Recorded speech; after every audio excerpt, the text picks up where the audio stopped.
মা বোনদেরকে বলি, আল্লাহ একজন মহিলাকে সালাম দিয়েছেন, একজন মানুষকে সালাম দিয়েছেন।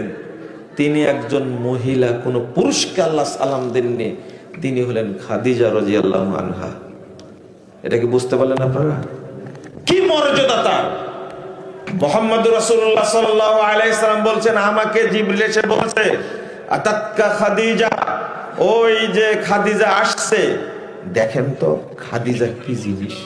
আর রাসূল বলেছেন, ওই যে খাদিজা আসছে, মাহা ইনাগুন ফিহি তাআমুন আও শারাবুন আও ইদাম, তার হাতে একটা পাত্র আছে, এই পাত্রে হয় খাবার আছে, না হলে পানি আছে, না হলে তরকারি আছে। আসলেই বলবেন, আল্লাহ তোমাকে সালাম জানিয়েছে। সহিহ বুখারীর হাদিস। আমার পক্ষ থেকে সালাম দেন, জিবরিল তোমাকে সালাম দিয়েছে। আপনি বলেন তো, খাদিজা রাদিয়াল্লাহু আনহা কি মাপের মহিলা! আল্লাহ তাকে এমন একটা জান্নাত দিবেন, এমন স্পেশাল জান্নাত দিবেন, পৃথিবীর কাউকে এত সুন্দর আর জান্নাত দিবেন না।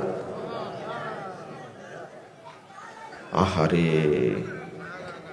আপনি বুঝেননি।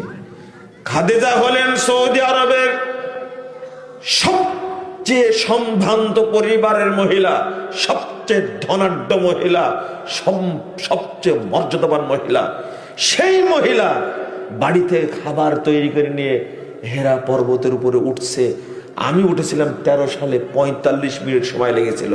আমার সাথে আব্বা ছিলেন। আমার তখন মনে হয়েছিল, ওই পর্বতের উপর উঠে আমি কেবল বিয়ে করেছে নতুন নতুন, আমি আমার বউকে ফোন দিলাম। আমি যেখান থেকে ফোন দিচ্ছি, এটা হলো হেরা পর্বতের চূড়ায় উঠে এই জায়গায় খাবার নিয়ে আসতেন ধনাঢ্য মহিলা, সবচেয়ে সম্ভ্রান্ত মহিলা খাদিজা নিয়ে এসে দিতেন। বয়সে ছোট মুহাম্মদ সাল্লাল্লাহু আলাইহি ওয়াসাল্লাম তাও নিয়ে এসে দিতেন। আজকের যুগে যদি কোনো মহিলাকে বলা হয় বিয়ের পর কিন্তু এই ডিউটি পালন করতে হবে, কেউ বিয়ে করবে না। এ দেখেন, আধুনিক মহিলা আর নবীর স্ত্রীর পার্থক্য এতটুকু। কথা কি বোঝাতে পারলাম? এই মহিলা আপনারা হন, স্বামীকে কি মনে করতেন, তারা কি মনে করতেন?